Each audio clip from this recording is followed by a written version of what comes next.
పర్యటనలో కీలక ముందడుగు పడింది. ఆంధ్రప్రదేశ్తో కలిసి పనిచేసేందుకు ప్రపంచ దిగ్గజ టెక్ సంస్థ గూగుల్ క్లౌడ్ ముందుకొచ్చింది.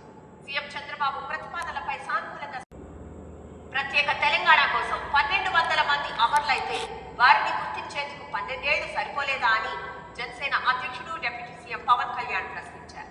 తెలంగాణ నేల తనకెంతో స్ఫూర్తిని కేంద్ర మంత్రి కిషన్ రెడ్డిపై సీఎం రేవంత్ ఫైర్ అయ్యారు. అభివృద్ధికి కిషన్ రెడ్డి అడ్డుగా మారారని విమర్శించారు. మెట్రో నిధుల విషయంలో కేంద్రం తిరకాసు పెడుతోందన్నారు. ఇక కిషన్ రెడ్డి వల్లే ఐఆర్ఎఫ్సి రుణ ప్రక్రియ ఆగిందన్నారు. ఐఆర్ఎఫ్సి రుణం ఆగిపోవడానికి కారణమేంటో కిషన్ రెడ్డి చెప్పాలని డిమాండ్ చేశారు. ఇక కిషన్ రెడ్డి, కేసీఆర్, కేటీఆర్ కాంగ్రెస్ బీజేపీ మధ్య ఎస్ఐఆర్ మంటలు హీట్ పుట్టిస్తున్నాయి. బీజేపీ తెలంగాణ అధ్యక్షులు రామచంద్రరావుకు TPCC chief Mahesh Goud counter ఇచ్చారు.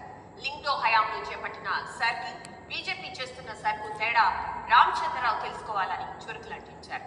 నాడు జరిగిన ఎస్ఐఆర్ ప్రక్రియలో ఓట్లు జోడిస్తే ఇప్పుడు ఎస్ఐఆర్ ప్రక్రియలో బీజేపీ ఓట్లు దొంగలిస్తోందని ఆరోపించారు.